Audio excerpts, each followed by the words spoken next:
Au Kentucky, les familles de militaires se réjouissent du retour imminent de l'étranger, de leurs proches. Une réception d'accueil était prévue pour les soldats, les membres de leur famille et leurs amis. Au même moment, dans un petit aéroport canadien,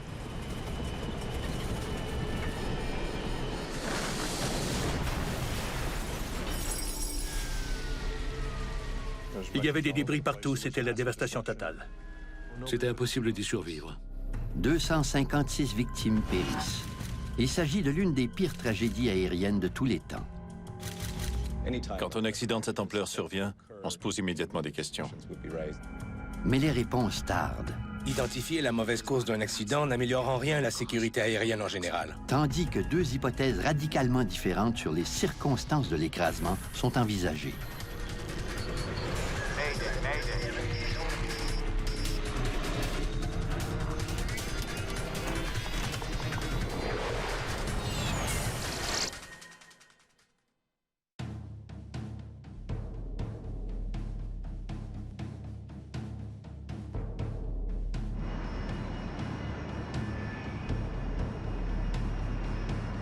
Le vol 1285 d'Arrow Air achève son trajet de 10 000 km entre l'Égypte et les États-Unis.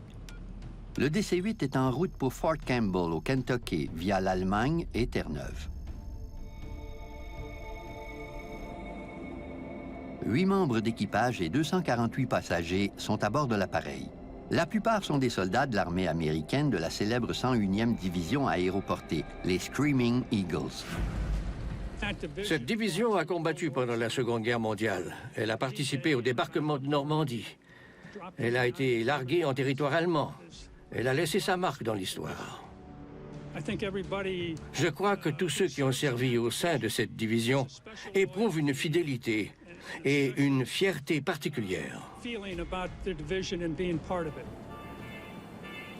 Ces soldats venaient de passer 5 mois et demi dans la péninsule du Sinaï. Ils étaient certainement impatients de retrouver leurs proches pour les vacances de Noël. L'armée a engagé le transporteur aérien Arrow Air afin de ramener les soldats au bercail. Ce n'était pas une pratique inhabituelle dans les années 1970 et 1980. Le gouvernement faisait affaire avec des compagnies aériennes civiles pour le transport de troupes. À 5h30 ce matin-là, le Douglas DC-8 atterrit à l'aéroport international de Gander, sur la côte est de Terre-Neuve. Ils devaient se ravitailler en carburant à Gander avant de poursuivre leur route vers Fort Campbell, au Kentucky. Okay, guys. I'd like to be refueled, checked, and wheels up in 90 minutes. Roger that. Le commandant John Griffin est pilote chez Arrow Air depuis 4 ans. Il est également instructeur de vol pour la compagnie.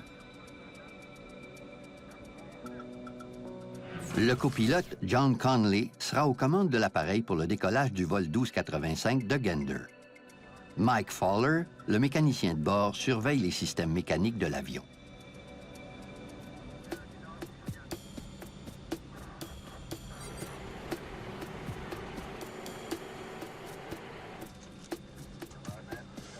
Okay, you want to give her the once-over? Tandis que les pilotes procèdent aux vérifications préalables au décollage, le mécanicien de bord sort inspecter l'extérieur de l'avion. Il doit s'assurer que le fuselage et les réacteurs sont en parfait état et qu'il n'y a pas d'accumulation de givre sur l'appareil.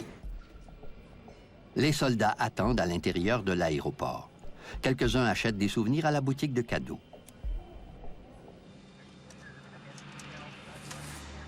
Anything? Okay. Roger that.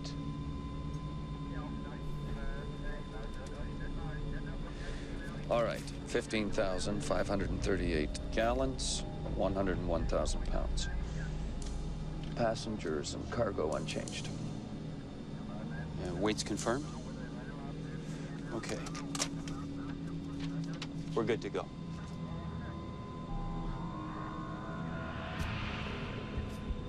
That puts us here. Rotation is 144 knots. Yeah, that looks good. L'anémomètre comporte un curseur qui rappelle à l'équipage la vitesse exacte à atteindre pour que l'avion quitte le sol. bugs are set on the right. Copy that. Une fois l'avion ravitaillé en carburant et les vérifications préalables effectuées, les 248 soldats remontent à bord. L'ambiance était probablement très joyeuse dans l'avion. Parce que je sais que quand ils ont fait escale à Gander, plusieurs soldats ont appelé leurs proches à Fort Campbell pour les prévenir qu'ils seraient à la maison dans quelques heures.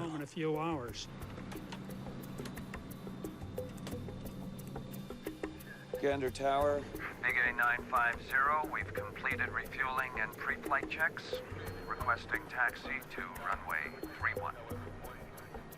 Big A950, winds at 290 at 4 knots. Take off now, runway 22. Un changement de dernière minute survient.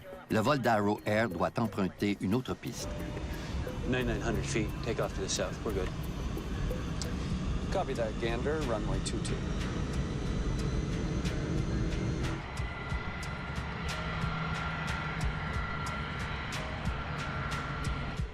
Big A950, you are cleared for takeoff. Merry Christmas. Roger that, Gander Tower. And a Merry Christmas to you, too.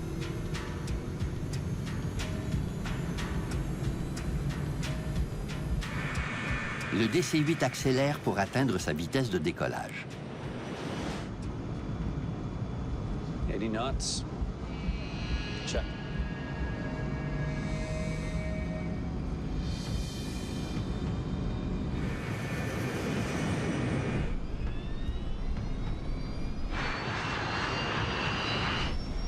B1. Rotate.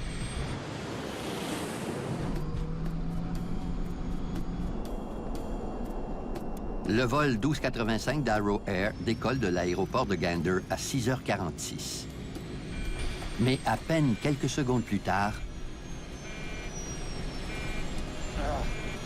She's flying like a pig.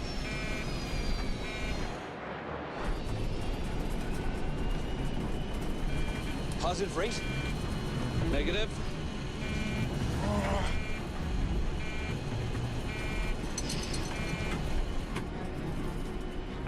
Je suis convaincu que ces soldats se sont rendus compte qu'il se passait quelque chose de grave pendant ces longues secondes.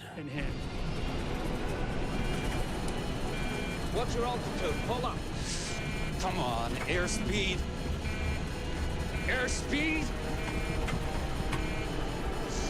Watch the trees.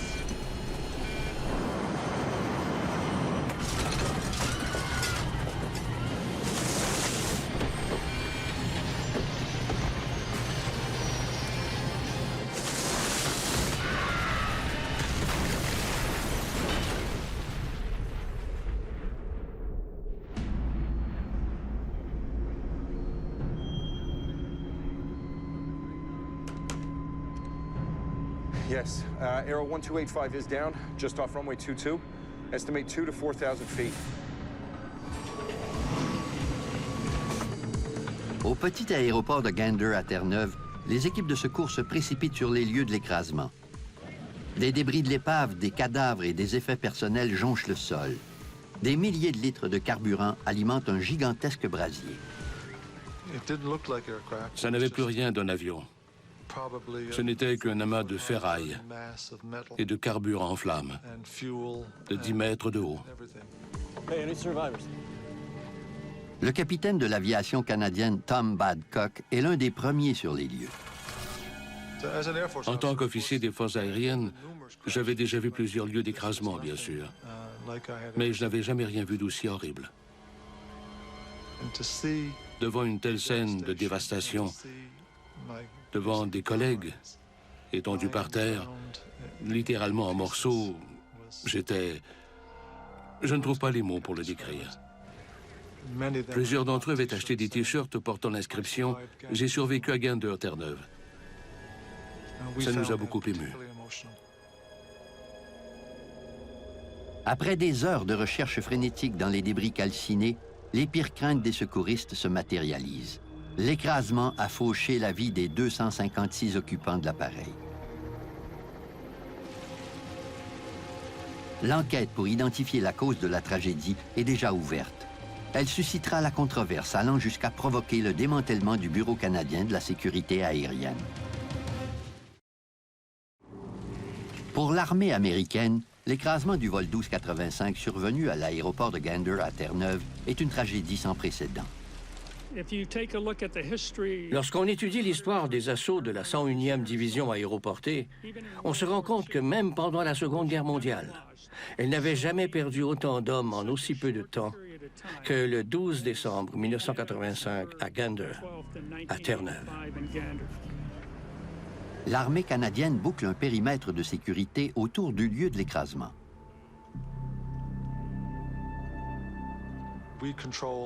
On a restreint l'accès au site.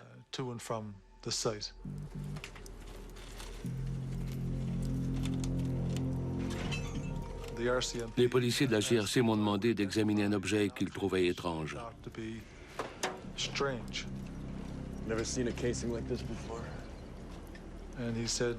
On m'a demandé si ça avait quelque chose à voir avec la chimie ou le nucléaire. Je leur ai répondu que je n'avais pas la moindre idée de ce que c'était. Cette découverte éveille des soupçons sur la marchandise transportée à bord de l'avion. C'était tout à fait possible que la compagnie Arrow Air ait transporté des choses qu'elle n'aurait pas dû transporter ou qui ne figuraient pas sur le manifeste de marchandises. David McNair est enquêteur au Bureau canadien de la sécurité aérienne.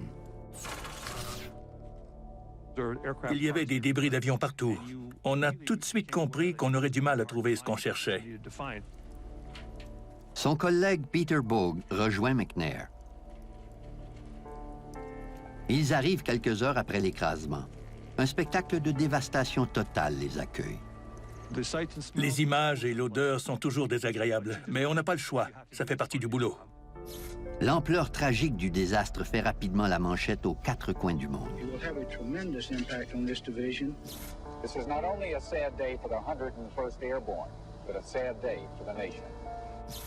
Most of the young men and women we mourn were returning to spend the holidays with their families.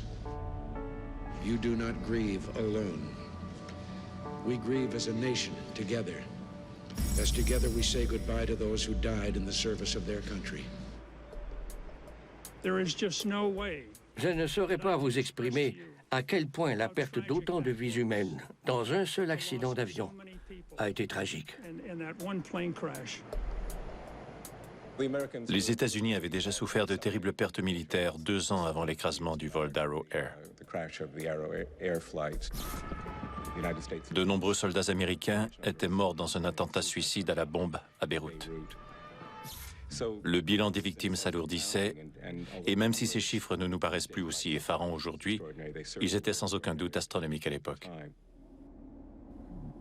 Et ce n'était pas n'importe quel soldat. La plupart d'entre eux formaient l'élite de l'armée américaine. Tout cela a contribué à augmenter davantage la charge symbolique de la catastrophe en regard du nombre réel de victimes de l'accident.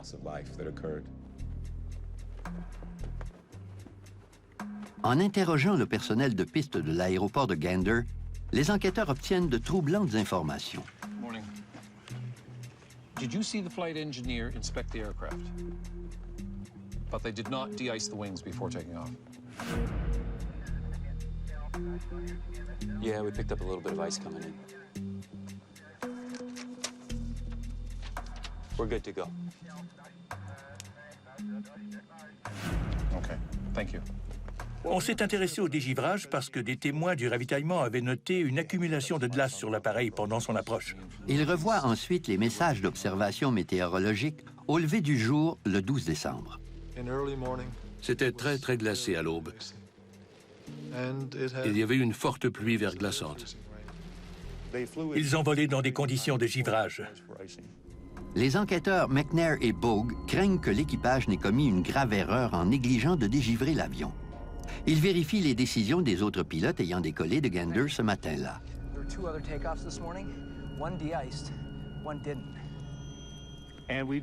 On a appris qu'un Boeing 737 avait accumulé pas mal de glace en décollant.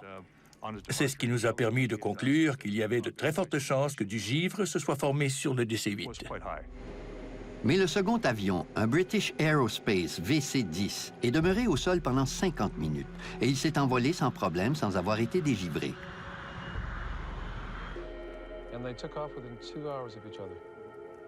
La glace ne peut à elle seule expliquer l'écrasement. Big 8950, winds 290 at 4 knots. Take off now, runway 22. À la recherche d'une autre cause, l'hypothèse du changement de piste de dernière minute est envisagée. Copy that, Gander, runway 22.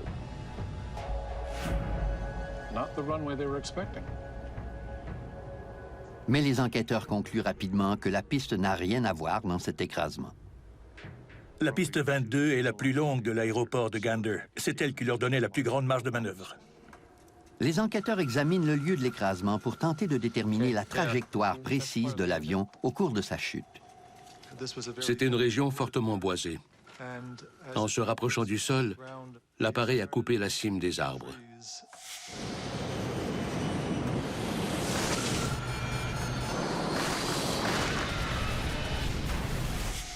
And we're going to need pictures of the treetops as well. And we're going to need aerial shots.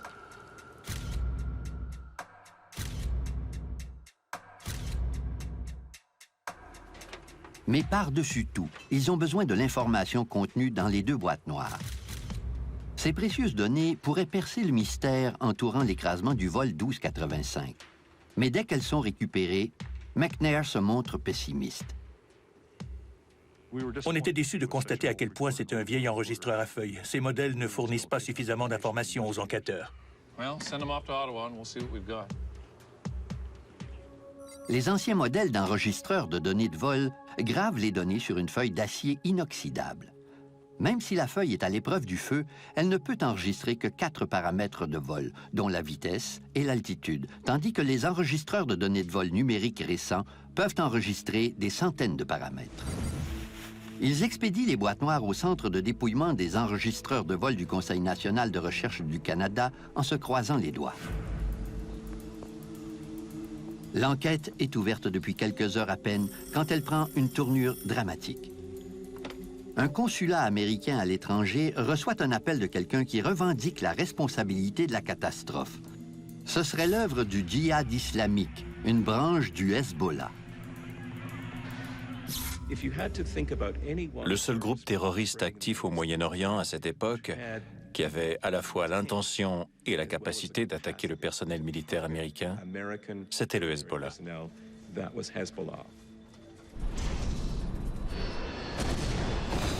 Cet appel téléphonique soulève l'hypothèse que le vol 1285 ait été la cible d'un attentat à la bombe. Les tensions étaient très vives sur le plan international à l'époque. L'écrasement d'un avion rempli de soldats américains a évidemment suscité des questions. David McNair envoie des pièces de l'épave de l'avion dans un laboratoire judiciaire de la GRC afin de déceler la présence éventuelle de résidus de bombes. Les enquêteurs cherchent à savoir si le vol 1285 a explosé avant de s'écraser. Ils inspectent le terrain entre la piste et le point d'impact à la recherche de débris qui seraient tombés du ciel. Si l'avion avait explosé avant de toucher les arbres, des pièces se seraient détachées de l'appareil en vol et on les aurait trouvées. Or, on n'a absolument rien trouvé. On savait donc avec certitude que l'avion était intact au moment de son premier impact, celui avec les arbres. Les résultats des analyses de la GRC corroborent la version des enquêteurs. Il n'y a pas de traces de résidus de bombes. Les autorités canadiennes et américaines estiment que le djihad islamique ment en revendiquant la responsabilité d'un attentat. C'est à l'avantage des organisations terroristes de revendiquer publiquement la responsabilité d'attentats, à la fois pour se faire connaître et pour instaurer un climat de frayeur. Il devient donc difficile de distinguer la fiction de la réalité. La thèse du terrorisme étant de plus en plus improbable, les enquêteurs poursuivent leurs analyses sur la performance de l'appareil. 35 feet, 6 inches. 4.5 degree declination. L'avion a heurté des arbres à moins d'1 kilomètre de l'extrémité de la piste. On voyait très bien ces ravages dans les arbres. À l'aide des photos du lieu de l'écrasement, les enquêteurs construisent une maquette avec 378 arbres afin de déterminer la position exacte du DC-8 au cours de sa chute. L'avion volait penché du côté droit, avec une assiette de cabré prononcée par rapport aux arbres. Grâce à la photogrammétrie, on a découvert que l'avion était bien au-dessus de son angle de décrochage. L'avion avait manifestement décroché avec une vitesse verticale de descente très élevée. La position très cabrée de l'avion l'a empêché de conserver la portance nécessaire pour rester dans les airs. Les enquêteurs ignorent pourquoi l'avion volait dans un angle aussi prononcé. Un indice sur la conduite des pilotes est récupéré dans les débris du poste de pilotage, sur l'anémomètre. On y voit que l'équipage a réglé la vitesse de décollage à 144 nœuds et que l'avion a ensuite atteint une vitesse d'au moins 165 nœuds.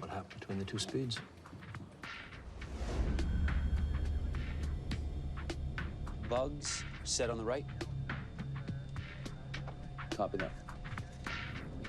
Les enquêteurs espèrent obtenir un tableau beaucoup plus complet des derniers moments des pilotes grâce aux données de l'enregistreur de conversation dans le poste de pilotage, le CVR. Mais ils sont rapidement déçus.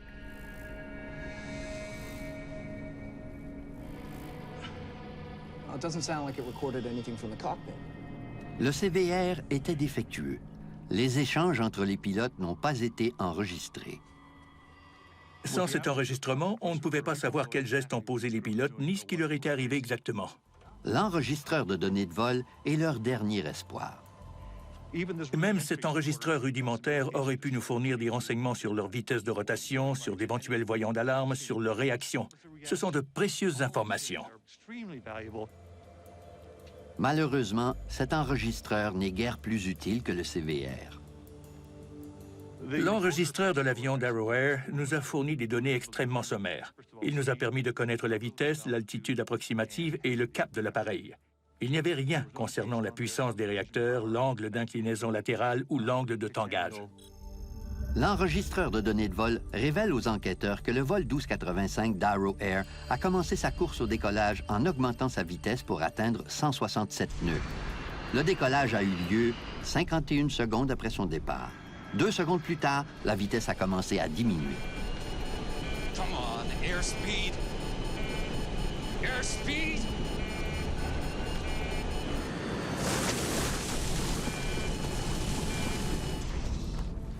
La vitesse a chuté très rapidement. On savait donc que l'avion volait sous la vitesse normale. L'enregistreur nous a au moins appris ça. It tells us almost nothing. Mais un examen plus approfondi des données de vol pourrait révéler un indice important.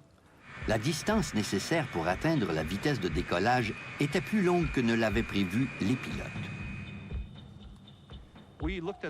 On a constaté que la distance d'accélération était un peu plus longue que prévu. 4,300 feet, 100 knots. 6,300 feet, 144 knots. They should be lifting off now. Les enquêteurs découvrent que le décollage a eu lieu seulement 4 secondes plus tard, soit plus de 400 mètres plus loin que prévu. 8,000 feet, 167 knots. Extra 1,000 feet to get off the ground. Why did it take them so long? B1. Rotate. Les moteurs tournaient à pleine puissance. On se serait attendu à ce qu'ils cabrent l'appareil un peu plus tôt et à ce qu'il décolle un peu plus tôt. Ce décollage plus long que la normale étaye la thèse initiale selon laquelle l'accumulation de givre sur les ailes aurait joué un rôle dans l'écrasement. Mais les enquêteurs savent pertinemment que ça n'explique pas tout. Le givrage n'était pas le seul problème. Habituellement, les accidents d'avion ne sont pas causés par un seul facteur, mais par une combinaison de facteurs. Les enquêteurs du BCSA sont décidés à comprendre ce qui a provoqué l'écrasement du vol 1285 d'Arrow Air, en plus de l'accumulation de givre sur les ailes. Ils s'intéressent maintenant au volet de courbure de l'avion. Dans le cas du DC-8, l'angle optimal de braquage des volets pour le décollage est de 18 degrés. Looks like the flaps were extended. On a réussi à établir avec une certitude raisonnable que les volets étaient braqués dans la position appropriée pour le décollage. Ils se demandent si le givre ajouté à un mauvais fonctionnement des réacteurs aurait pu provoquer le décrochage de l'avion. Les réacteurs sont examinés au laboratoire du BCSA à Ottawa. Quand les réacteurs ont été récupérés sur le lieu de l'écrasement, on a immédiatement remarqué des dommages sur les dispositifs rotatifs de chacun d'eux. Des éclats de bois se sont enfoncés profondément dans les 4 turbines. Ça prouvait que les réacteurs fonctionnaient quand l'avion a heurté les arbres.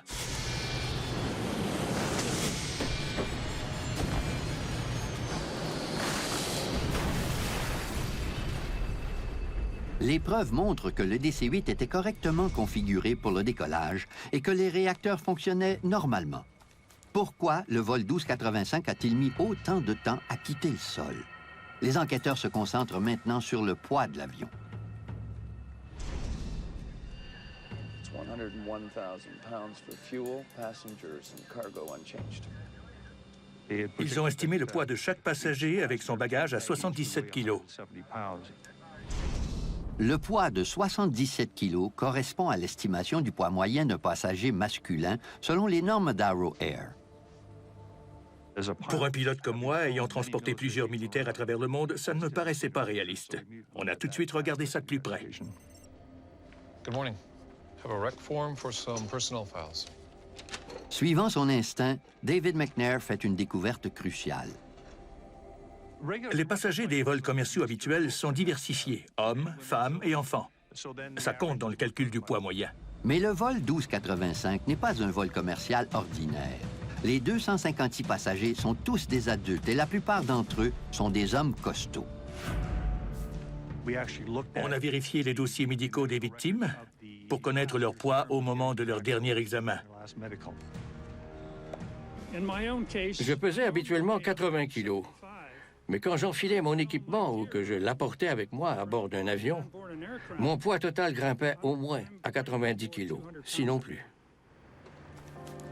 De façon plus réaliste, on a estimé le poids moyen d'un passager à 100 kilos, en incluant son poids corporel, son bagage et son équipement.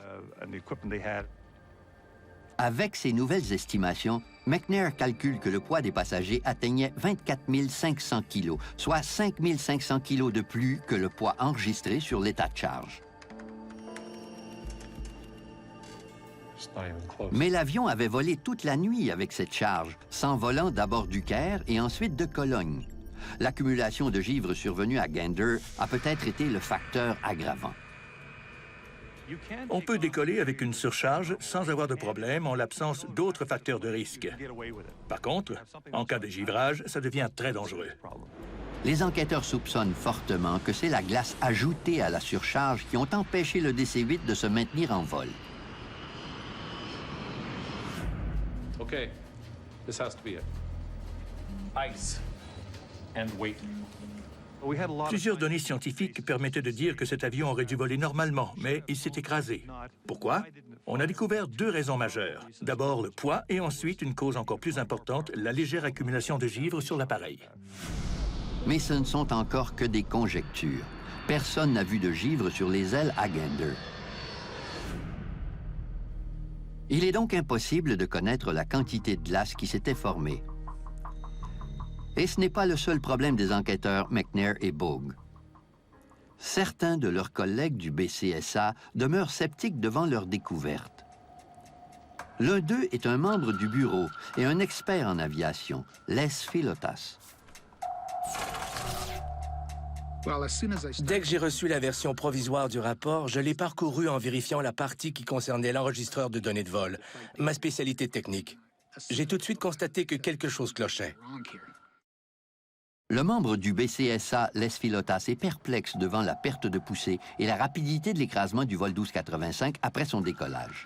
Selon mes calculs, pour provoquer une décélération aussi rapide, il ne faut pas perdre 1, 2 ou 3 réacteurs, mais les 4 en même temps. C'était d'emblée très surprenant. What's your altitude? Pull up. Come on, airspeed. Airspeed?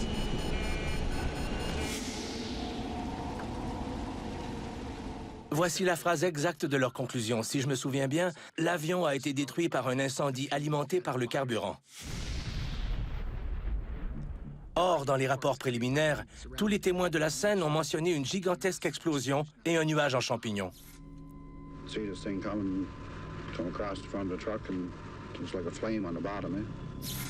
Deux camionneurs roulaient sur l'autoroute directement sous la trajectoire de l'avion d'Arrow Air quand il les a survolés. Les deux hommes ont vu du feu du côté droit. Les autorités de l'armée américaine nient la présence de toute marchandise non signalée ou secrète à bord du vol 1285 d'Arrow Air, mais laissent Philotas en doute. Quand l'équipement des troupes a été chargé à bord, il y avait de grosses boîtes. On n'a jamais su ce qu'elles contenaient.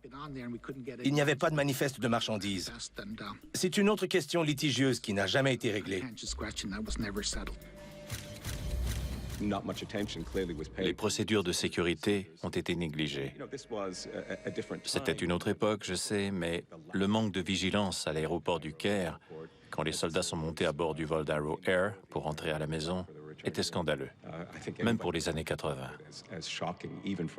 Ça ne pourrait jamais se produire aujourd'hui. Les Philotas fait partie de ceux qui jugent que le vol 1285 d'Arrow Air a été victime d'un complot terroriste. Était-ce le Hezbollah? Y avait-il de quelconques liens européens? Sans oublier la grande question qui tracassait toujours les autorités gouvernementales américaines, à savoir si la guerre froide et les soviétiques avaient quelque chose à voir avec la tragédie.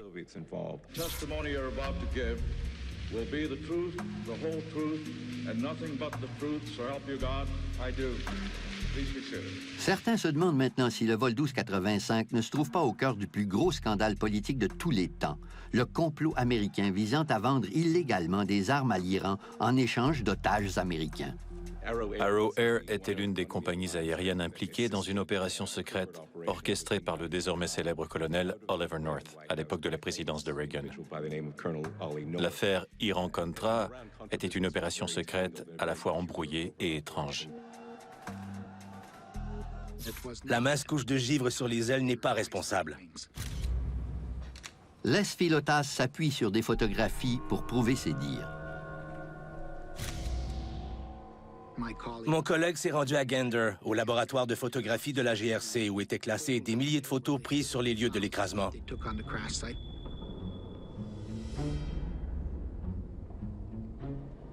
Plusieurs photos semblaient indiquer qu'une certaine forme d'explosion s'était produite à bord. Un peu comme quand on fait un trou avec notre doigt dans une feuille de papier d'aluminium. Elle se recourbe de l'intérieur vers l'extérieur. On voit tout de suite de quel côté le doigt a été enfoncé. Philotas devient encore plus méfiant quand il apprend qu'un enquêteur indépendant engagé par Arrow Air a lui aussi exploré la piste d'une explosion à bord. Après un examen minutieux de toutes les pièces, il a fait une découverte sur le 3e réacteur, situé du côté droit. 3 aubes directrices d'entrée consécutives avaient un genre de bosse sur le bord d'attaque, et l'une d'elles portait des traces de peinture rouge. Selon les conclusions de cet enquêteur indépendant, la thèse de l'explosion en vol était plausible. Et les dommages et les marques de peinture à l'intérieur du réacteur pouvaient provenir de débris ayant explosé hors du fuselage. Philotas obtient un autre renseignement important grâce à l'autopsie de quelques-unes des 256 victimes. On y révèle la présence de taux extrêmement élevés de monoxyde de carbone dans leur sang. S'ils avaient des produits de combustion dans les poumons, on peut en déduire qu'ils en ont inhalé une certaine quantité avant l'écrasement. Ces nouveaux éléments de preuve permettent à Philotas et ses collègues d'envisager un tout autre scénario.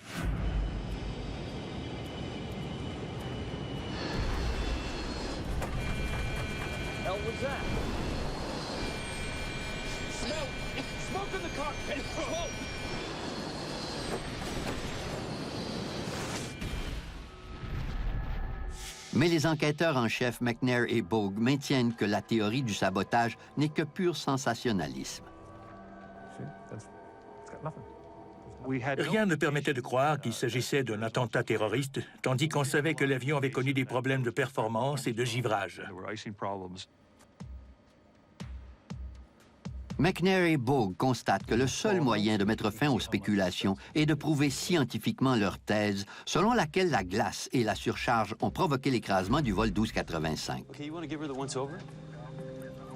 Au milieu des années 1980, les impacts aérodynamiques d'une très fine accumulation de glace n'étaient guère connus. Le mécanicien de bord qui a examiné l'avion s'est simplement assuré qu'il n'y avait pas de gros morceaux risquant d'alourdir considérablement l'appareil, sans se soucier d'une mince couche de glace sur les ailes. Au cours de l'enquête, on a fait beaucoup de recherches sur l'effet de la glace sur les avions. Des essais aérodynamiques menés dans une soufflerie démontrent qu'une petite quantité de glace suffit pour réduire de façon considérable la portance des ailes. Une fine couche de glace, de l'épaisseur d'un papier sablé, par exemple, peut sérieusement endommager un gros avion. J'en étais le premier surpris. L'équipe mène alors des essais plus poussés dans un simulateur de vol. On a dû reprogrammer le simulateur pour diminuer les performances afin de simuler la présence de glace. V1. Rotate. Chaque tentative pour faire voler le simulateur selon les paramètres exacts du vol 1285 se termine de la même façon, un décrochage et un écrasement. Okay. Let's run it again with 10,000 less pounds. Les essais dans le simulateur nous ont permis de constater qu'avec l'accumulation de glace qui réduisait la portance des ailes, il était difficile de voler normalement. Les conditions étaient propices à la perte de maîtrise de l'appareil. Just flying like a pig. Positive rate? Negative?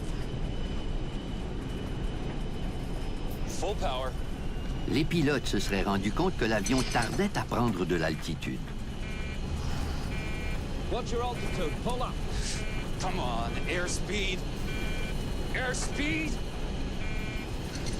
What's the trees? Le copilote Conley tente de relever le nez de l'appareil dans l'espoir de prendre de l'altitude, mais il ignore que ce faisant, il scellait leur destin. Le DC-8 était déjà sur le point de décrocher. Le cabré n'a fait qu'empirer la situation. Le poids de l'avion avait été sous-estimé et sa portance était réduite par l'accumulation de glace sur les ailes. La combinaison était fatale.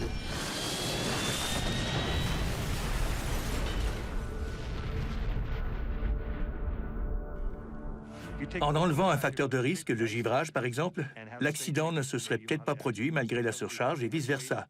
Mais avec l'effet combiné de ces deux facteurs, l'accident était inévitable. Concernant les marques suspectes de peinture à l'intérieur de l'un des réacteurs, David McNair découvre qu'elles proviennent d'une chargeuse frontale ayant servi à ramasser les débris sur le lieu de l'écrasement. De même, la chaleur extrême du brasier peut être responsable des taux anormalement élevés de monoxyde de carbone décelés dans le sang des victimes. Même les flammes aperçues par les camionneurs avant l'impact au sol s'expliquent. Quand un avion vole avec un angle d'attaque très prononcé au moment où il décroche, il est normal que les réacteurs crachent des flammes en raison du décrochage du compresseur.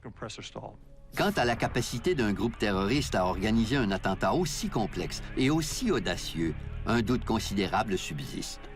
Auraient-ils pu le faire? Ils auraient pu en avoir l'intention, bien sûr, mais auraient-ils réussi à mener une telle opération à terme dans ces circonstances? Ça me semble fort peu probable. Tout juste aux limites du possible. On s'est retrouvé au centre d'une controverse, mais il fallait continuer à faire notre travail malgré tout. Une enquête ne doit pas verser dans l'émotion. Elle doit demeurer scientifique, et c'est ce qu'on a fait. On n'a trouvé aucune preuve d'explosion d'une autre nature. Tout ce qu'on a trouvé, c'est la preuve qu'une explosion a été causée par l'impact de l'avion qui s'est écrasé au sol. David McNair estime que ces conclusions lancent un sérieux avertissement à l'ensemble de l'industrie aéronautique. Beaucoup de gens ont du mal à croire qu'une très fine couche de glace sur une énorme aile d'avion peut avoir de graves conséquences. Après près de 3 ans d'enquête et de recherche minutieuse, le Bureau canadien de la sécurité aérienne est prêt à publier son rapport. Mais ce qui devrait fournir des réponses tout en prévenant d'autres tragédies de la sorte soulève plutôt une ardente controverse. The ice theory is flat out wrong. Les enquêteurs du BCSA jugent leur rapport convaincant quant à son explication de la cause complexe de l'écrasement du vol 1285. Comme tout enquêteur, j'espérais qu'à la publication du rapport final, le message de sécurité serait largement diffusé et compris. Mais 4 des 9 membres du bureau réfutent les conclusions du rapport. This investigation appears to involve a cover-up. It's impossible that ice would have been a factor. Les dissidents posent un geste sans précédent en présentant leur propre rapport minoritaire, concluant qu'une explosion à bord de l'appareil avait provoqué son écrasement. On a eu un mal fou à soumettre notre rapport dissident. On a bénéficié de très peu de temps, sans compter qu'on a tenté de nous faire taire. C'était très inhabituel d'avoir un rapport dissident écrit avec des photographies. Je n'y vois aucune crédibilité. Je ne comprends absolument pas pourquoi il a été publié. Sur quoi se sont-ils basés? Il n'y avait pas le moindre fondement scientifique. Hey, look. Paint transfer means nothing. The crew blood samples means nothing. The peddling is meaningless. Therefore, you have no evidence of terrorism. This proves nothing. L'issue de cette enquête a été surprenante. Il y a eu 2 rapports, un majoritaire et un minoritaire, qui étaient totalement contradictoires avec leurs 2 portraits très différents des circonstances de l'écrasement. C'est extrêmement pénible pour les familles et les proches des victimes de ne pas pouvoir tourner la page pour de bon. Ils n'ont pas obtenu de réponse définitive sur la cause de la tragédie. À leur place, j'aurais encore des questions, moi aussi. Le 10 mars 1989, alors que la controverse se poursuit, la preuve tragique est faite que le message des enquêteurs McNair et Bogue n'a pas été entendu. À Dryden, en Ontario, dans des conditions hivernales, l'équipage d'un Fokker F-28 décide de ne pas dégivrer l'appareil. Quelques secondes à peine après le décollage, l'avion n'a pas suffisamment de portance pour prendre son envol. L'accident est presque identique à celui du vol 1285 d'Arrow Air. L'avion était intact quand il a heurté le couvert forestier et ensuite il a explosé en touchant le sol avec une grande quantité de carburant à bord. 24 des 69 occupants de l'appareil perdent la vie. Il a été prouvé que la glace ou la neige ont joué un rôle dans la catastrophe de Dryden. Si le message des enquêteurs avait été entendu, la tragédie de Dryden aurait probablement pu être évitée.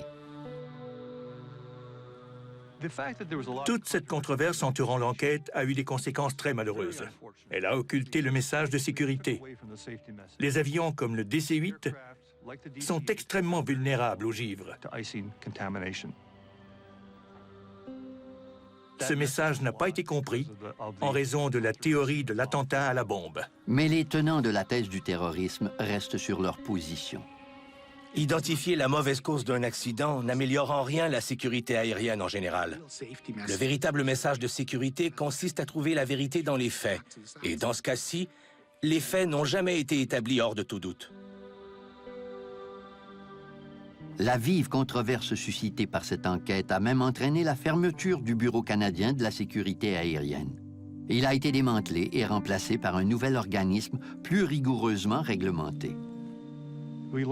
On a tiré une leçon de tout ça, mais comme elle a mis du temps à être comprise, il y a eu d'autres victimes.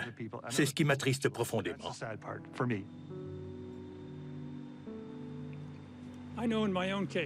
Personnellement, si j'avais perdu un être cher dans cette terrible tragédie sans savoir exactement ce qui s'est produit, je n'aurais pas l'esprit en paix.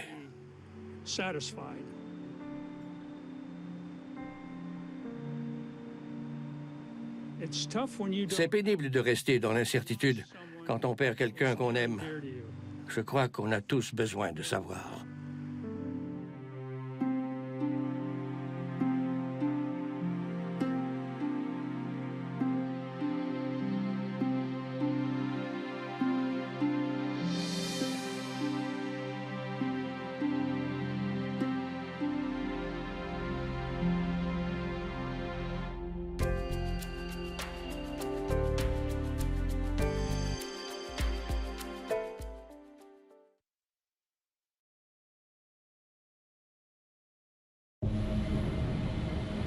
Aéroport international de Laredo. La tragédie de Continental Express a marqué un grand tournant dans les enquêtes. Outside looks good. Okay, I've done the cockpit scans. We're set for the before start checklist. Vol 2574 de Continental Express. Ça s'est passé extrêmement vite. Le choc a été d'une telle violence, l'avion n'était plus manœuvrable. Oh my God, look.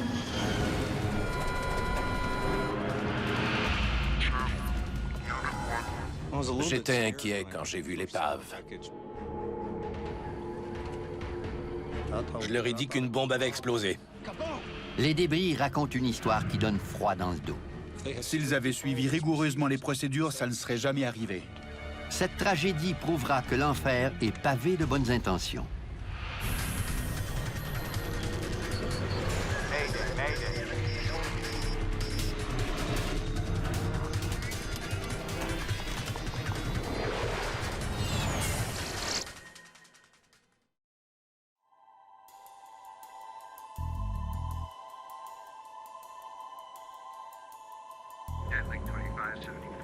They're going to bring everybody in on 2-6 or 2-7. Okie dokie.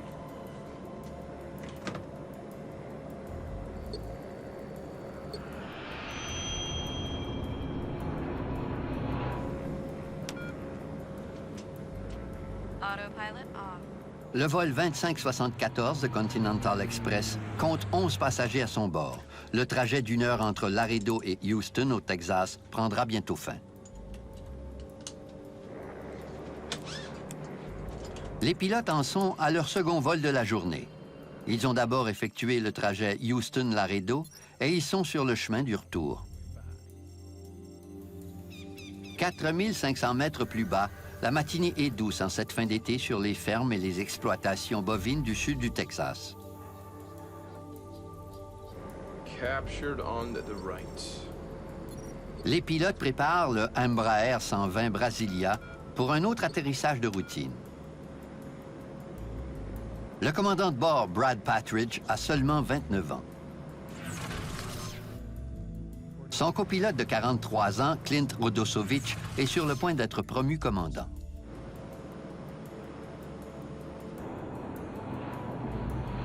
Il se trouve à 110 km de Houston, où ils habitent tous les deux. Pushing this descent, making like the space shuttle.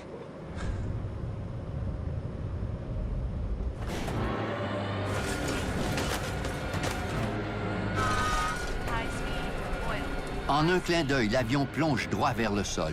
Il perd 600 mètres d'altitude en quelques secondes à peine.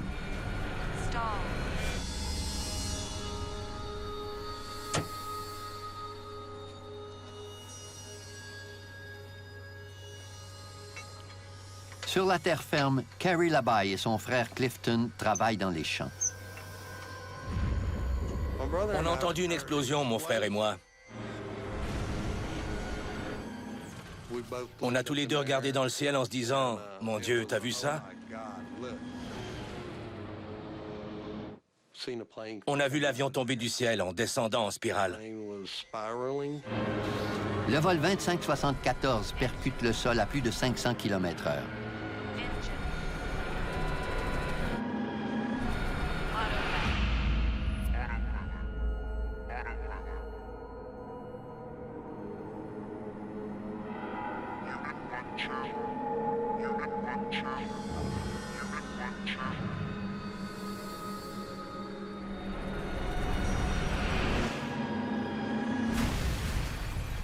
Quand il a touché le sol, il y a eu une terrible explosion.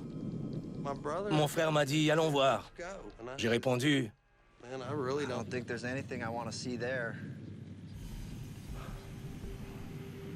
Quand j'ai appelé le 911, on m'a demandé où ça s'était passé exactement. Je leur ai dit qu'ils n'avaient qu'à suivre la fumée. What we see on the ground is not recognizable in any shape, form, or fashion as having been an airplane. Les pompiers trouvent les débris fumants de l'appareil au milieu d'un champ agricole près de Eagle Lake, au Texas, à 110 km à l'ouest de Houston.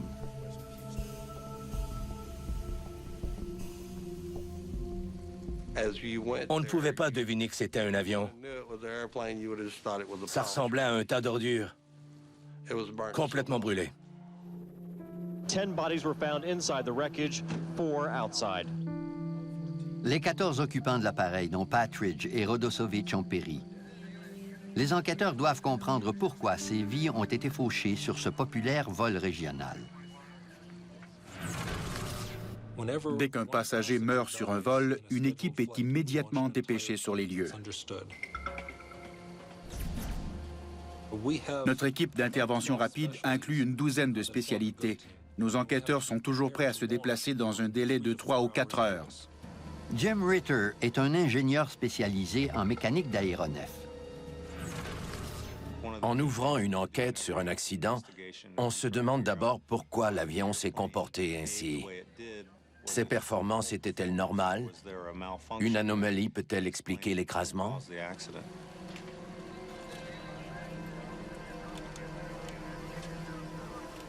J'étais inquiet quand j'ai vu l'épave.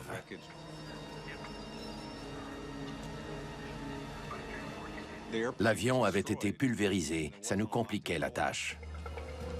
Deepak Joshi est un expert de la structure des avions. Je me suis tout de suite dirigé vers le corps de l'épave où se trouvaient les pièces principales.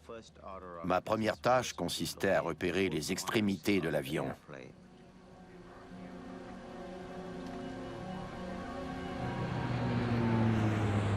Le petit avion est un biturbopropulseur de fabrication brésilienne, un Embraer 120. Grâce à sa taille et à sa vitesse, c'est un appareil populaire auprès des compagnies aériennes régionales américaines. La flotte de Continental Express en compte 34.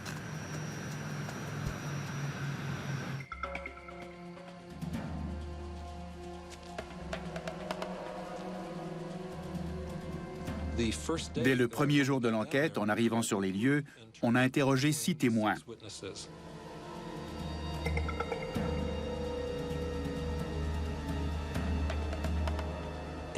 L'un d'eux nous a raconté que l'avion semblait descendre normalement vers l'aéroport quand tout à coup, une explosion s'est produite. Je leur ai dit que, d'après moi,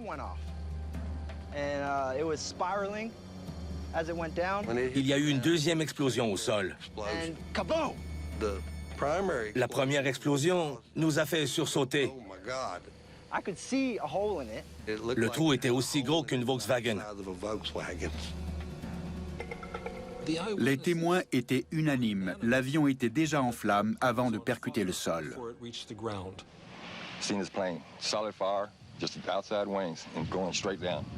L'aile était arrachée.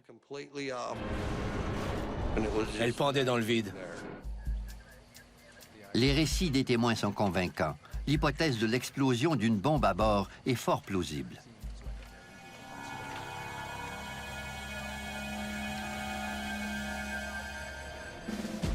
Des agents du FBI arrivent rapidement sur les lieux à la recherche de preuves témoignant d'un acte criminel. The FAA said that they believe that there had been a mid-air explosion and it went off the screen very rapidly. Le FBI a reçu des informations laissant croire qu'une bombe avait été posée dans l'avion. Ils ont soigneusement cherché toute trace d'explosifs ou tout signe d'intention criminelle. The NTSB has heard reports of a federally protected witness testifying in a Laredo drug trial who was reportedly booked on the Continental flight. The suspect missed the flight after the trial ran late. What I'm telling you is our investigators have nothing on that. I don't know how much more clear I can be on that. Les débris révèlent aux enquêteurs un indice sur l'écrasement. Le poste de pilotage et le fuselage étaient là, de même que l'aile gauche, repliée sous l'aile droite. On a aussi retrouvé une partie du plan fixe vertical. Par contre, le plan fixe horizontal ou stabilisateur était introuvable. L'Embraer 120 est un avion à empennage en T. Le stabilisateur est installé au sommet du plan fixe vertical. Je me suis demandé où il était passé.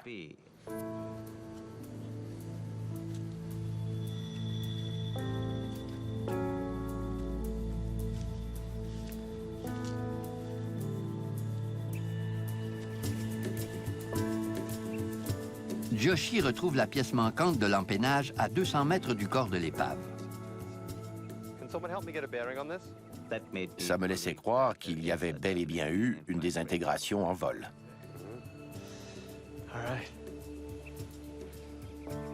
Le champ était couvert de débris. On s'est demandé ce qui s'était passé initialement, ce qui avait provoqué cette catastrophe.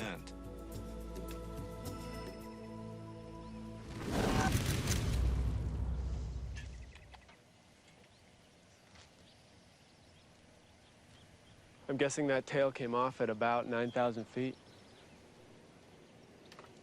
Cet élément de preuve avait quelque chose à nous apprendre.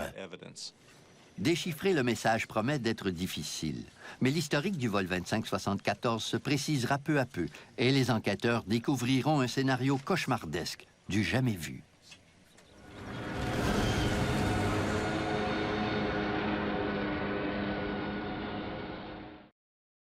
All 14 people aboard were killed, among them the pilot, Captain Brad Patridge of Kingwood. Les enquêteurs du NTSB récupèrent les boîtes noires dans la partie arrière du fuselage du vol 2574 de Continental Express. Les enregistreurs jouent un rôle primordial dans notre travail. C'est ce qui nous révèle ce qui s'est passé. Sans les enregistreurs de données de vol et de conversation, on dispose de très peu d'informations. Les boîtes noires sont expédiées à Washington pour y être analysées. Les enquêteurs s'intéressent maintenant à la queue de l'avion.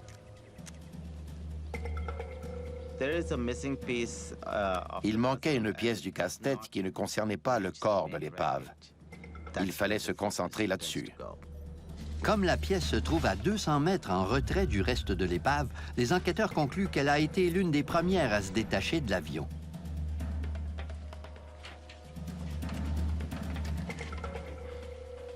Ils se demandent si la corrosion ou la fatigue du métal peuvent avoir affaibli la queue jusqu'à en provoquer la rupture.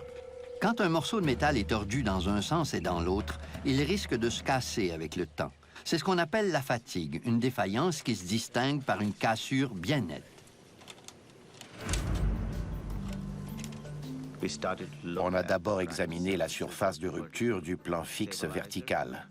Mais les bords de cette section de la queue ne sont pas lisses, ils sont dentelés. Dans ce cas-ci, on n'a décelé aucune trace de rouille.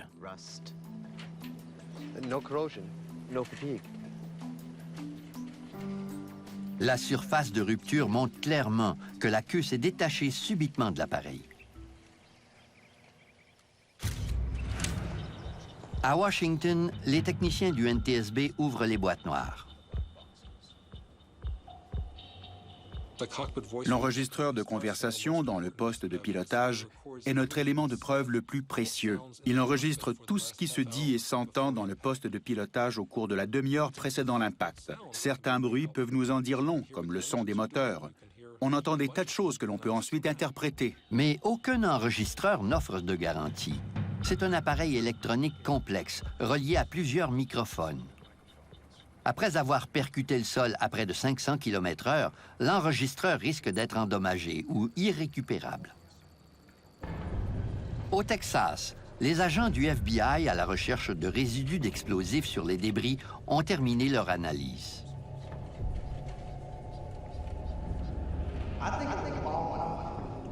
Les résultats sont sans équivoque. Il n'y avait pas de bombe à bord du vol 2574.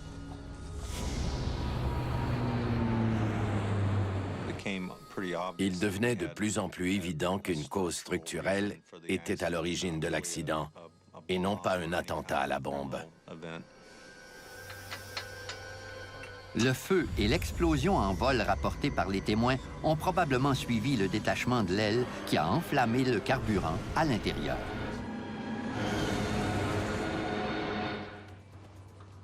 Les enquêteurs découvrent que la queue n'est pas tombée du ciel en un seul morceau. J'ai remarqué que le bord d'attaque du côté gauche du stabilisateur avait disparu. C'est exceptionnel. Il peut arriver qu'une petite section du bord d'attaque soit manquante, mais jamais les 3 mètres au complet. Le bord d'attaque du côté droit est encore fixé au stabilisateur, mais du côté gauche, il n'est tout simplement plus là. So, when did this piece break off? Il fallait absolument savoir quelle pièce s'était séparée de l'avion en premier. Très souvent, l'événement déclencheur est identifié grâce aux premières pièces arrachées lors d'une désintégration en vol. Il est désormais crucial de retrouver ce fameux bord d'attaque. Il s'agit d'une pièce de matériaux composites moulés de 3 mètres de long. Sa forme arrondie permet l'écoulement régulier de l'air sur le stabilisateur. Mais la pièce manquante demeure introuvable aux abords du lieu de l'écrasement. La frustration montait parce qu'on savait que cette pièce était déterminante dans l'enquête. Sans elle, les enquêteurs ne disposent pas de l'ensemble des pièces de l'avion. Et plus grave encore, il leur manque celle qui s'est fort probablement détachée la première.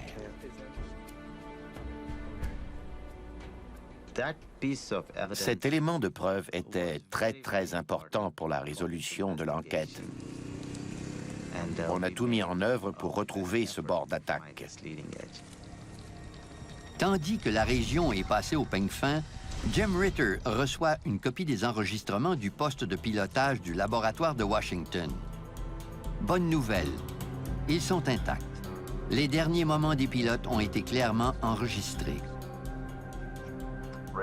Jim Ritter est impatient de savoir s'ils ont discuté d'une situation d'urgence ou encore s'ils ont été contraints d'effectuer une manœuvre brusque pour éviter un obstacle. Quand un avion vole entre 1800 et 2400 mètres, l'hypothèse des oiseaux est plausible. Mais le biturbopropulseur vole à bien plus haute altitude, où il n'y a aucun risque d'impact d'oiseaux. Radio check. I can hear you loud and clear. As you also. Okay, I'll get you some ATIS. Par contre, on y entend surtout les directives des contrôleurs aériens aux pilotes. Jetling 2574, say your heading. 050. Jetling 2574, roger. Fly heading 030. Ainsi que de banales conversations entre pilotes. Got a few days off coming up. Gonna head down to the coast, little R&R, little golf. Rien ne laisse présager des ennuis, jusqu'à ce que le copilote engage une descente rapide vers Houston. Pushing this descent, making like the space shuttle.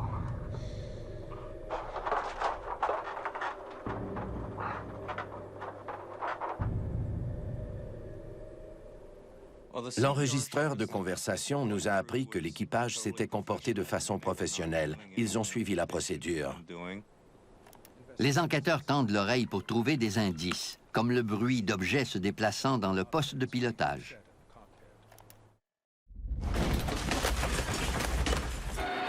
Tout à coup, on entend les moteurs rugir et l'alarme sonner. Mais les pilotes ne parlent plus. L'enregistrement apprend aux enquêteurs que Patridge et Rodosovich n'ont jamais été prévenus de la chute vertigineuse qui se préparait. Ça s'est passé extrêmement vite. D'après moi, les pilotes n'auraient rien pu faire.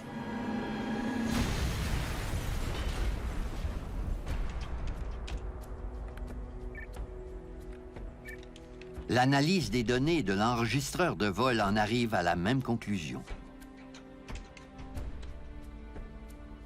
Jusqu'au piqué, ce vol se déroulait tout à fait normalement. Jusqu'à ce que l'avion qui avait presque atteint sa vitesse limite décroche et se désintègre, ce vol ne présentait aucune irrégularité. La cause de l'accident demeure un mystère. Il devient plus important que jamais de retrouver la pièce manquante de la queue de l'appareil.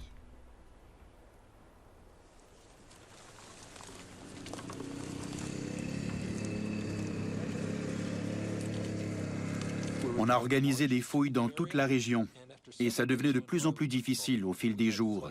Des organisations bénévoles survolaient les lieux en hélicoptère.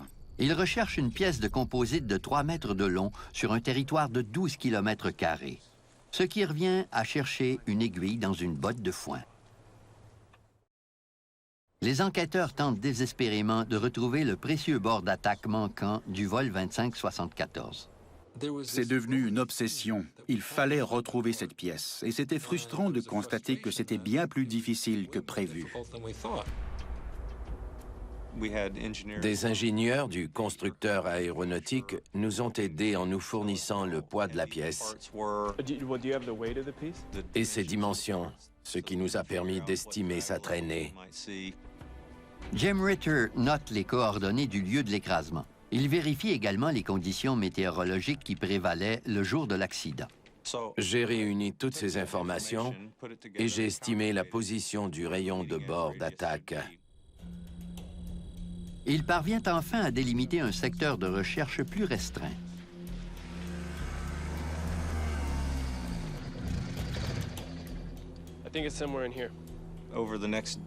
On s'est rendu là-bas et on a fait un quadrillage de la zone. On a cherché la pièce à l'aide de 4 roues et d'hélicoptères. Au 3e jour, le vent tourne enfin en leur faveur. On survolait la campagne texane, une région de ferme d'élevage, quand tout à coup le pilote m'a dit « Je crois l'avoir vu ».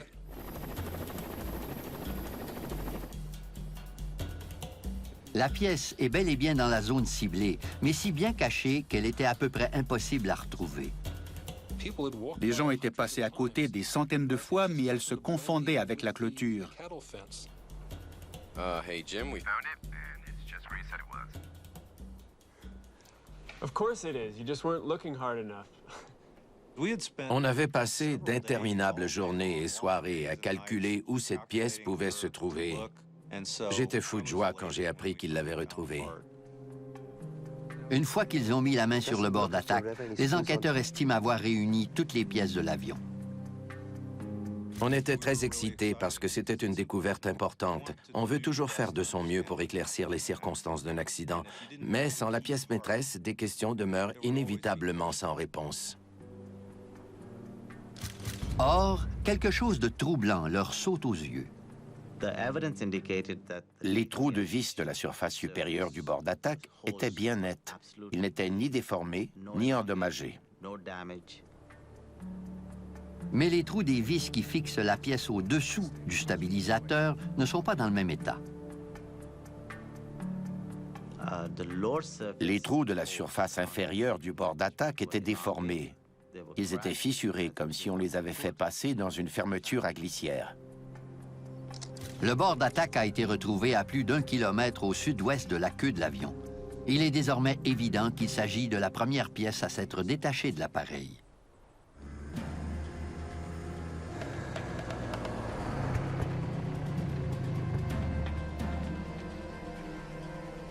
See, look here, look here. Absolutely perfect on top, but destroyed at the bottom. Les trous de vis en parfait état sur le dessus du bord d'attaque soulèvent une hypothèse effarante. Il semblait ne pas y avoir eu de vis sur la surface supérieure du bord d'attaque du stabilisateur. La découverte suscite 2 importantes questions chez les enquêteurs. Pourquoi n'y avait-il pas de vis? Et le bord d'attaque améliore la performance aérodynamique de l'avion, mais il ne s'agit pas d'une pièce mobile qui contrôle la direction. Il est difficile de croire qu'en se détachant, il aurait provoqué le décrochage de l'avion. À ce moment-là, j'étais surpris que la perte d'un bord d'attaque en composite puisse causer un si grave accident. Maintenant que l'ensemble des pièces de l'avion sont récupérées, l'enquête se poursuit dans les bureaux du NTSB à Washington.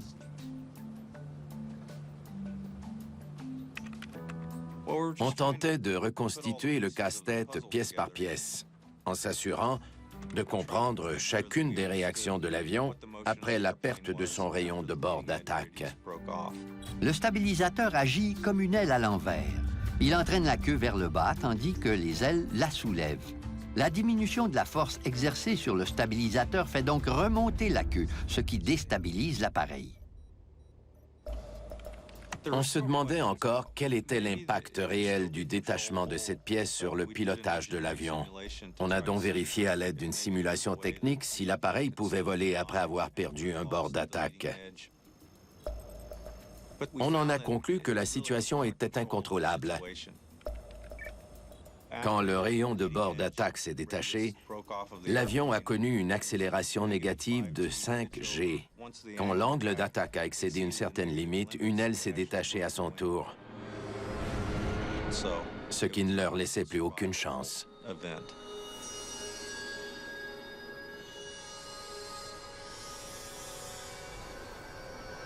Les résultats de la simulation sont probants. La perte d'un seul bord d'attaque du stabilisateur entraîne l'avion dans une chute vertigineuse. Voilà qui concorde parfaitement avec la version des témoins de l'écrasement du vol 2574. S'il y a une partie de l'aile qu'il ne faut pas perdre, c'est bien le bord d'attaque. Les enquêteurs connaissent maintenant la cause de la tragédie, la perte d'un bord d'attaque du stabilisateur. En revanche, ils ignorent encore pourquoi cette pièce ne semblait pas correctement fixée.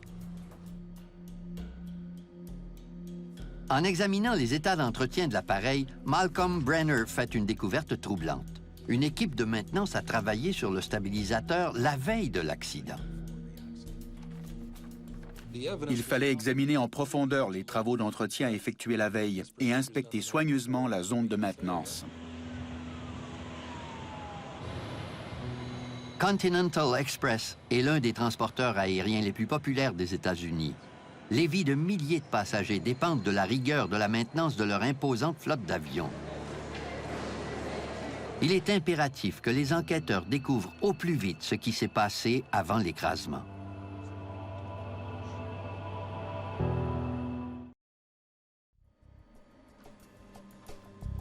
L'enquêteur du NTSB, Malcolm Brenner, s'envole pour l'aéroport intercontinental de Houston afin d'interroger l'équipe de maintenance ayant effectué des travaux sur l'avion la veille de l'écrasement. En résumé, on voulait visiter les installations pour ensuite s'intéresser plus particulièrement à ce qui avait été fait la veille. Habituellement, les quarts de nuit sont très occupés. Les avions doivent être prêts à voler le lendemain matin. Terry Von Tayden enseigne la sécurité aérienne. L'accident du vol 2574 est l'une de ses études de cas. Ils ont de la pression pour réparer les avions rapidement. Parfois c'est possible, parfois non. En prévision d'hiver, Continental Express avait entrepris l'inspection et la réparation des boudins de dégivrage de sa flotte d'Embraer 120. Le boudin de dégivrage est une membrane de caoutchouc que les pilotes peuvent gonfler pour se débarrasser de la glace sur les ailes et la queue. On voulait interroger tous les mécaniciens, les superviseurs et les contrôleurs qui avaient pris part à l'opération. Brenner s'intéresse de plus près à 3 employés. Le chef de car, Adam Dillon. Troy Anderson, un contrôleur de la qualité responsable de vérifier le travail des mécaniciens.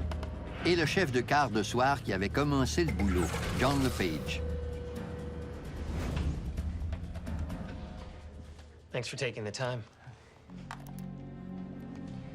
So, what was the plan for the night? We had about 10 hours to change both boots. Remplacer un boudin exige d'abord le retrait du bord d'attaque pour enlever le vieux boudin avant d'en installer un nouveau. Le bord d'attaque est ensuite revissé sur le stabilisateur. C'est beaucoup de travail pour une nuit.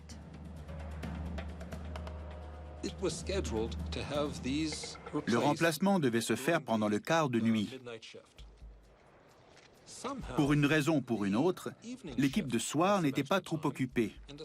Et ils ont décidé de commencer les travaux pour aider leurs collègues à réparer l'avion à temps.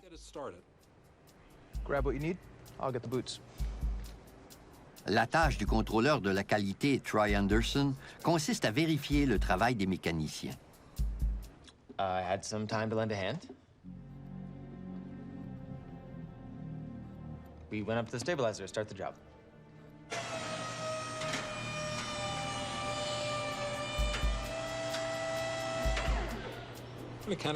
Le mécanicien s'est installé en dessous et le contrôleur sur le dessus pour s'occuper de la surface supérieure. Au quart de soir, le deuxième quart de la journée, on prévoit retirer les vis qui maintiennent le bord d'attaque en place. Le reste du boulot sera effectué par l'équipe de nuit. À 22 heures, Adam Dillon prend la relève comme chef de quart de nuit. Hey, finishing a C-check, engine maintenance, and a boot swap. Both sides. Yep. L'échange de poste est un moment crucial parce qu'il s'agit de poursuivre une tâche qui est à moitié complétée. Il faut se montrer extrêmement précis au sujet de ce qui a été fait et de ce qui reste à faire. When I came onto my shift, I asked how far they got on the de-ice boots. Les mécaniciens ont découvert que plusieurs vis sont foirées. Les retirer sera plus long que prévu. I found out they were still trying to remove the leading edge on the right side. And it was looking like they weren't going to get both sides done. À ce moment-là, une décision critique est prise. You started on the left side yet? No. L'équipe qui a commencé le travail sur les boudins de dégivrage termine son quart à 22h30. There's no way we were going to get both sides done, so I decided to just do the right side that night. Les enquêteurs apprennent que le chef de quart de nuit a jugé qu'il n'avait pas le temps de travailler sur les deux côtés du stabilisateur. Guys, forget the left side for tonight, and let's get this plane out of here. So the guys, they spent most of their shift replacing the right side boot. Quelques heures plus tard, les mécaniciens terminent le remplacement du boudin de dégivrage du côté droit et ils réinstallent le bord d'attaque droit. So your mechanics didn't do any work at all on the left side? No, we didn't touch it. Après avoir remplacé le boudin de dégivrage du côté droit seulement, l'avion 701 est fin prêt pour son premier vol de la journée.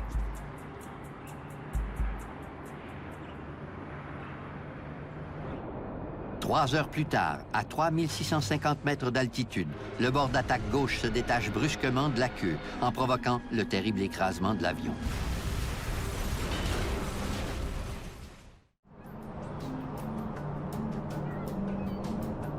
À Washington, les enquêteurs du NTSB rassemblent les informations dont ils disposent jusqu'à maintenant.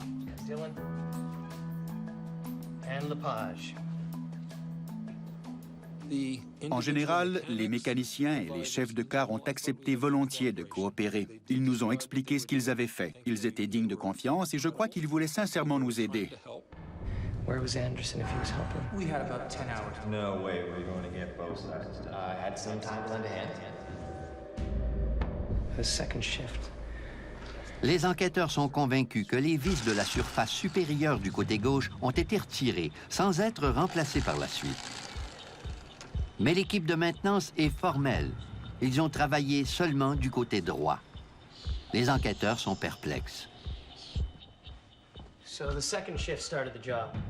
These guys, they started on the right side. Their inspector, he helped them.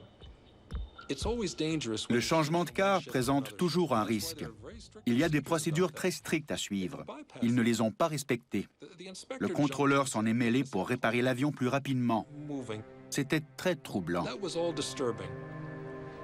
Did he ever say what he did up there? Yeah, that's great. Let me see that. Help the mechanics remove the de-ice boots. What does that mean?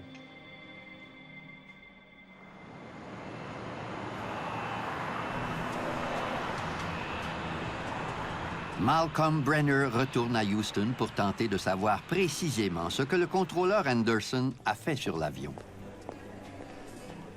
Aider les mécaniciens à retirer les boudins, c'est une formulation très simple. Ça ne dit pas quels gestes ont été posés, quelles pièces ont été retirées, à quelle étape en était la maintenance au moment du changement de quart. Help the mechanics remove the de-ice boots. What did you do? Well, it wasn't that busy, so I offered to help the guys. Le contrôleur a grimpé sur le monte-personne pour aider les mécaniciens.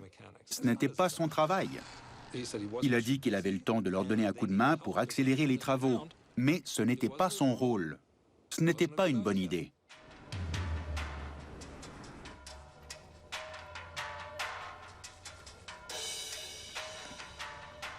So what side did you work on, Troy? Just the right? Both. Look, when I left, the plan was to do both sides.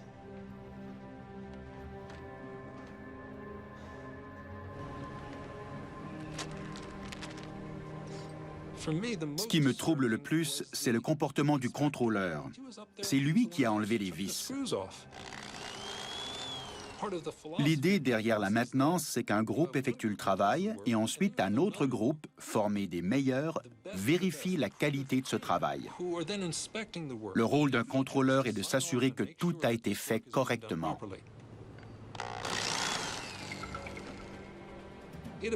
Il avait un sac de 40 vis et il a laissé le sac de 40 vis sur le monte-personne pour le quart suivant.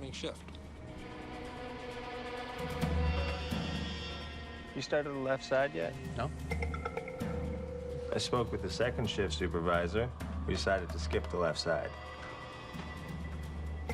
Il a demandé au chef de quart s'il avait fait des travaux du côté gauche, qui lui a répondu « Non, non, pas que je sache ». Guys, forget the left side for tonight, and let's get this plane out of here. Aucun ouvrier du quart de nuit ne sait que Troy Anderson avait commencé à retirer les vis du côté gauche. Les travaux n'ont pas été notés et les procédures établies, qui sont sécuritaires, n'ont pas été suivies. Did you give your mechanics the paperwork to fill out on the job? No. Sometimes the paperwork takes longer than the job itself. Au changement de quart, il faut remplir un rapport écrit que tout le monde pourra consulter. Ça n'a pas été fait. Aucun mécanicien du quart de soir n'a rempli les cartes de travail qui doivent décrire en détail ce qui a été fait pour tenir leurs remplaçants informés. On a demandé au chef de quart pourquoi ça n'avait pas été fait et il a répondu « C'était une procédure très simple. Ce n'est pas toujours nécessaire. Si on enlève quelques vis, pas besoin de remplir une carte. Ça ne vaut pas la peine. » J'ai trouvé ça très inquiétant. Sans compter que Troy Anderson est demeuré vague sur ses gestes. Son rapport ne mentionnait pas qu'il avait enlevé les vis du côté gauche. Il ne se considérait pas comme un mécanicien ayant travaillé sur cet avion. C'est probablement pour ça qu'il n'a pas accordé suffisamment d'importance à la rédaction des cartes de travail. À ses yeux, c'était le boulot des mécaniciens. Une erreur de maintenance est donc à l'origine de l'écrasement du vol 2574. Mais un mystère persiste. L'avion a parcouru plus de 800 km avant de perdre son bord d'attaque. C'était très surprenant que le stabilisateur soit demeuré intact pendant le premier vol. Pourquoi n'est-ce pas survenu plus tôt?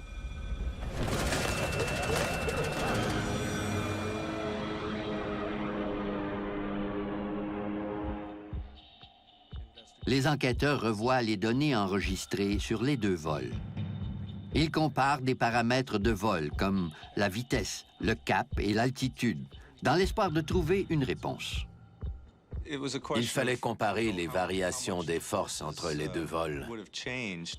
Ils se concentrent sur la vitesse de l'avion pendant la descente. Juste avant sa chute fatale, le vol 2574 a atteint une vitesse de 260 nœuds. En temps normal, c'est encore sécuritaire, mais tout de même près de la vitesse limite, et 44 nœuds plus rapide que la première descente. Des simulations informatiques confirment leurs soupçons. Ces 44 nœuds supplémentaires ont suffi pour causer le désastre. Le bord d'attaque demeure en place à 216 nœuds, la vitesse maximale atteinte par l'avion au cours de son premier vol. Les forces aérodynamiques du premier vol n'ont jamais atteint les mêmes degrés que celles du second vol. Mais une vitesse plus rapide de 44 nœuds augmente de façon radicale la résistance sur le bord d'attaque. Une fois que l'avion a frôlé sa vitesse limite, la catastrophe était inévitable.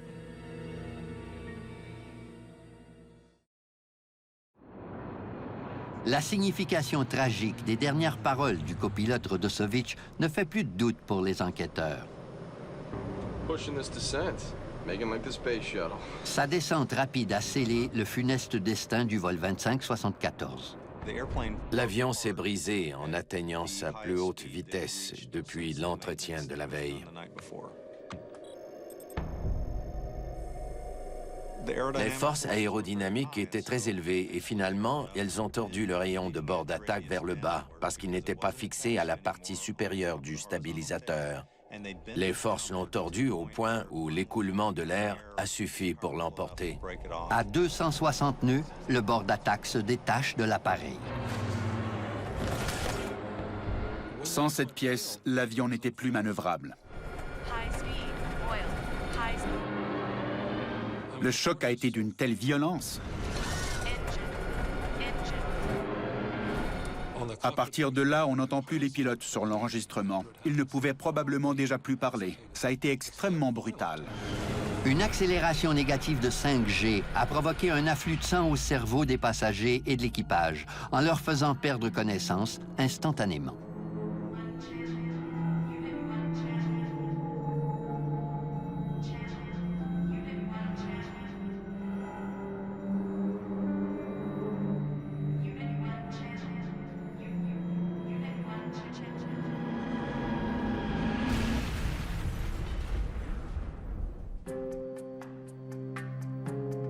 Le NTSB conclut que l'accident est dû à la négligence, les vis qui maintenaient le bord d'attaque gauche au stabilisateur n'ayant pas été réinstallés. J'ai eu de la compassion pour ceux qui avaient travaillé sur cet avion quand j'ai su qu'il s'agissait d'une erreur humaine. Je savais que les gens concernés allaient ressentir une grande culpabilité. Le NTSB pose également un geste sans précédent en reprochant à Continental Express de ne pas s'être assuré que toutes les procédures d'entretien étaient suivies. Particulièrement en ce qui concerne la négligence des mécaniciens et des contrôleurs à remplir des documents essentiels. Cet accident aurait pu être évité. S'ils avaient suivi rigoureusement les procédures, ça ne serait jamais arrivé. La tragédie du Continental Express a marqué un grand tournant dans les enquêtes sur les accidents d'avion. Parce que c'est l'une des premières fois que la culture de l'entreprise a été blâmée dans un rapport d'enquête. Jamais auparavant, le NTSB n'avait reproché à des cadres supérieurs d'une compagnie aérienne d'avoir fait preuve de négligence dans le respect des règles. Les dirigeants d'entreprise doivent être conscients de leurs responsabilités dans ces accidents et offrir davantage de soutien à leurs employés afin qu'ils fassent leur travail convenablement et efficacement. Depuis cet écrasement, les compagnies aériennes accordent beaucoup plus d'importance au respect des procédures de sécurité. Elles se sont dotées de systèmes informatisés qui surveillent les travaux mécaniques avec une grande précision. Mais les avancées technologiques ne représentent qu'une partie de la solution. L'un des conseils que l'on donne aux membres des équipes de maintenance, c'est de se parler. On essaie de les encourager à communiquer entre eux. Il n'y a pas de questions idiotes. Toutes les questions sont importantes. C'est un excellent exemple pour démontrer que de petits manquements aux règles par plusieurs personnes qui tournent les coins ronds pour quelque chose qui leur semble tout à fait banal, peuvent s'additionner pour provoquer un horrible accident. Un accident qui aurait pu être évité.